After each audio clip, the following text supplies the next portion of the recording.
So next up is this 2023 Ferrari SP8. Now the SP8 is a unique one-off creation resulting from a close collaboration between a British client and Ferrari. Another very rare, very special car. We do. Here we have the Pagani Zonda Oliver Evolution by Hermes. So this is from a private collection, but it's an and unique motor car. And next we have another very rare motor car, the 2010 Lamborghini Reventon Roadster, brought to us by James Cooper. And it's powered by a 6.5 litre naturally aspirated V12 engine delivering 661 brake horsepower and 487 pounds-feet of torque.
for sure. Okay, the second place car, it's a car we've not actually had the opportunity to see here so far today, so we'll give it a little bit of time. It's been, it's the second place car. You can switch off Emanuele if that's okay.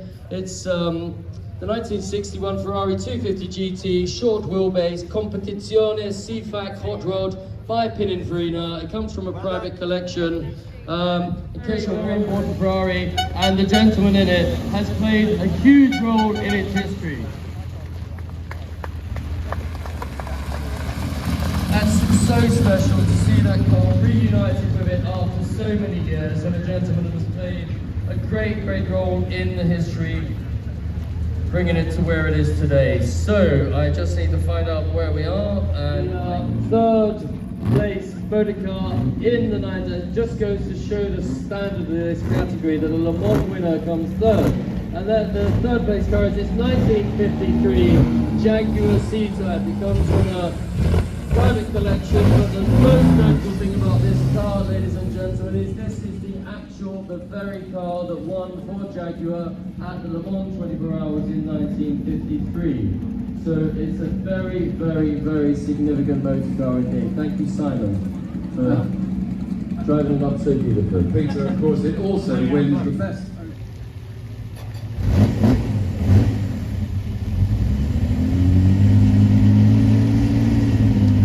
Thank you, Simon. I think what's so lovely about Jaguars, Richard, from the 1950s, 5 victories at Le Mans, but all really pretty much using that same production XK engine variants on it. But shows the basically, yeah, off the shows shelf. what a great engine it was.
glorious motor car, beautifully restored in its original specification.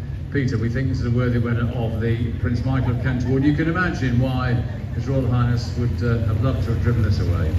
Yeah, I think, Richard, for me, I saw one of these on the road recently and thought to myself, this is probably one of the most beautiful Ferraris ever built. The 250 short wheelbase, they made 167 of these in various guises. This is a standard steel-bodied car. We have the CFAC hot rod that we saw earlier, although this is a late model car, 1962. Short wheelbase, winner of the Prince Michael of Kent Award.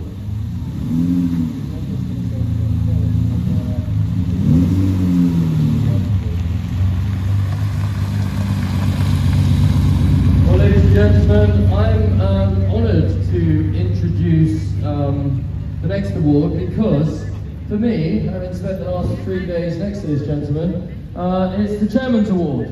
And Richard.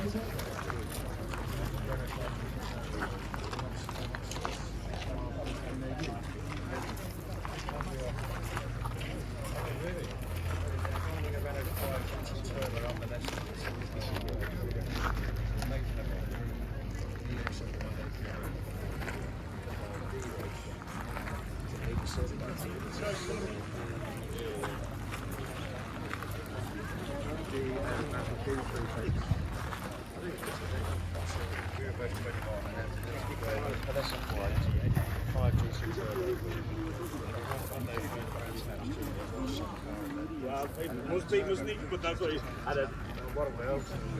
But if they can happen, he's only like the president. That's what we're doing. Over to you. So, ladies and gentlemen, this is another splendid motor car, very rare motor car, the 1959 Ferrari Dino 196S by Factory Importers by Brian Ross. The Dino series was named in memory of Enzo Ferrari's son, Alfredino Ferrari. The Dino contributed to the design of the V6 engine before his untimely death. Look at this motor car. With its drop-dead, gorgeous Fantuzzi curves highlighted, the easiest way to tell them apart from the last of the 250 TRs was to count the trumpets beneath the plexiglass air intake. Now, chassis 0776 was completed late in 1959 and was sold by Luigi Chinetti, the US East Coast distributor for Don Pedro Rodriguez, whose sons Pedro and Ricardo raced this car. It debuted at the 1959 Bahamas Speed Week, securing second and fourth place finishes, as well as racing in the 1960 Targa Florio, where it finished. Hang on a minute, stage is blown apart here. We don't want to have glass staying on the Ferrari, so let's move these. Thank you so much. It also participated in the Nürburgring 1,000 kilometres and the 12 hours of Sebring, achieving 18th overall and first in class at Sebring. In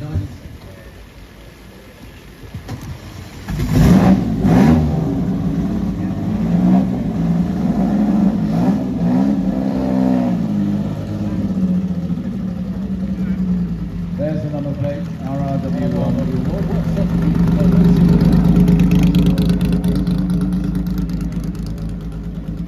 Brian Ross is great, great collector, generally, particularly great Ferrari collector.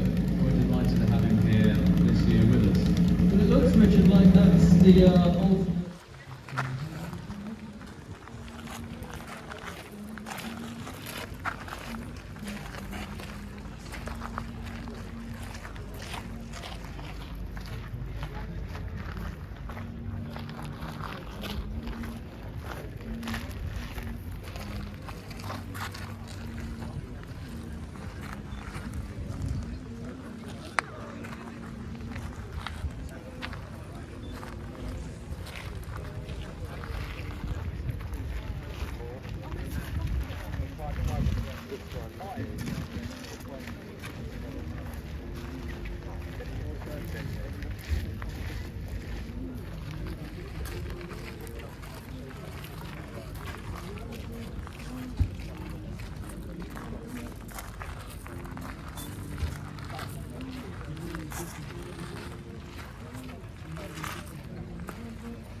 Ladies and gentlemen, as you can see, Richard is just joining me on the stage. He's took a bit of time over his lettuce leaf for lunch. Richard? Even before the wheels were bolted on, we just knew that Gordon Murray T50 was destined to be a legend in the making. Engineered to prioritise the driving experience, the T50 is designed to be the most...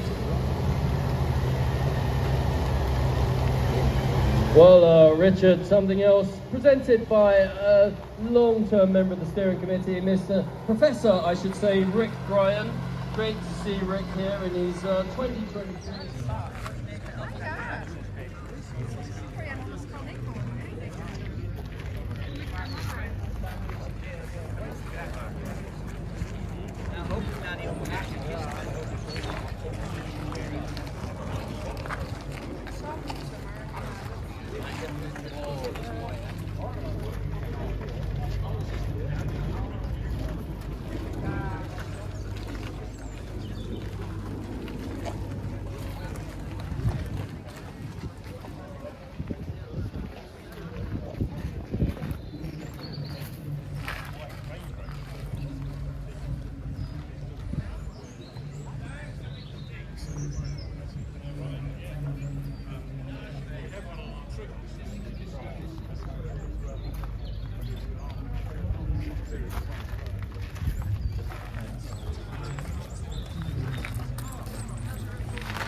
DP115, chassis number 2 and chassis number 3. Very if you'd like to move a little bit so we can get both cars on the stage, great photo opportunity for people. I think that's probably if anyone does want to see these two cars together, it's a great time to do it.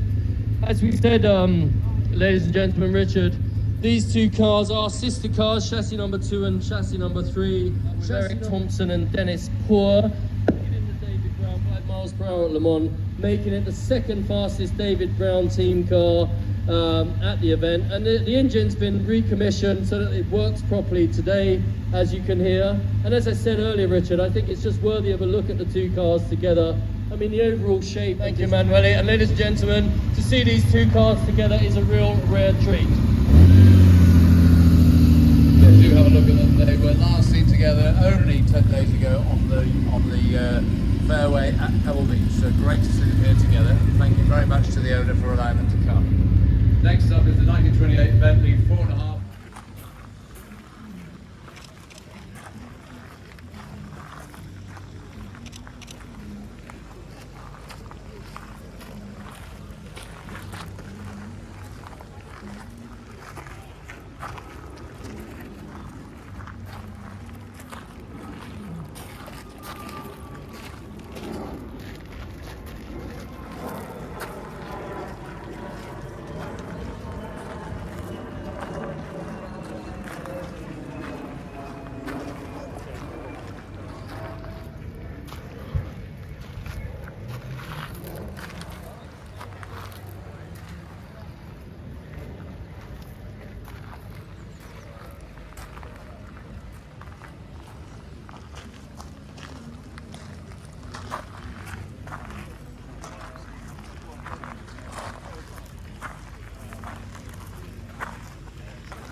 Hi, how are you? Nice to see you. Very well, very well. I've dressed inappropriately for the day because I was expecting overviews. Yeah, Dexter is a completely card.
Then we go to the first track.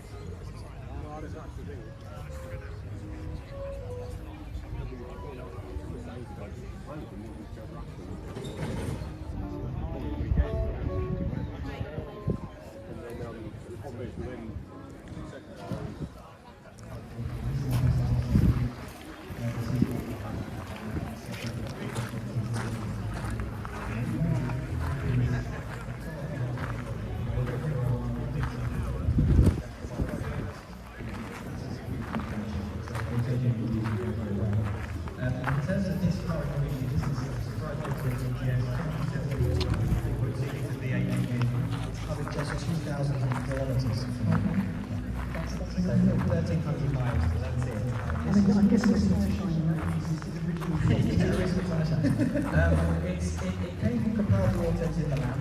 The dealership was at Capaldi. Wanted to have one each of the models they were selling in on display in like an underground kind of price. So we had the 308, the 328, the 348, the Mondial, and then the Testarossa as well. Unfortunately, in 1991, those cars were almost forgotten when the dealership changed hands. And that private display room was effectively a dehumidified vault where these cars stayed until 2015. So they just forgot that they had... The forgotten five, yeah, the lost 5 cars basically. Did anyone wonder why the electricity bill was massive? I tell you what, the actual circumstance, I mean, basically the dealership changed hands and then they were recommissioned and sent to various factories. And we actually purchased a Testarossa, which we actually just changed to become the auto car. We invite them to show you around. Any opportunity so we had the Testarossa already in the function. It was already done.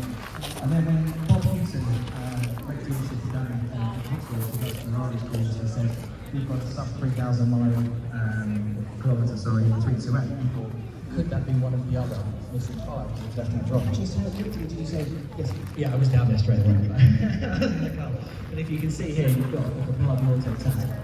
And it says on the back here, last time it was Yeah, it's proper hot, isn't it?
just give you a back? So, I don't know, I'll have a look. I'll look at the price.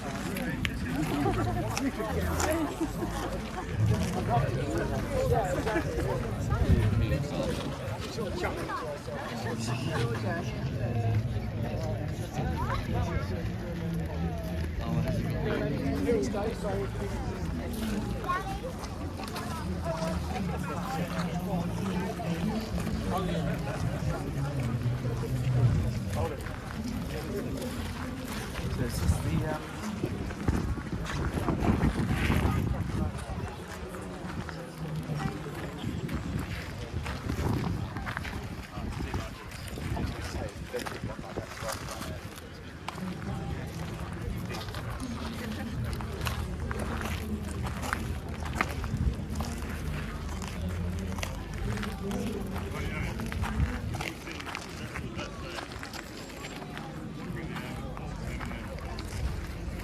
This one down. This thing's good. This is so high. Yeah, it's fun. It's nice.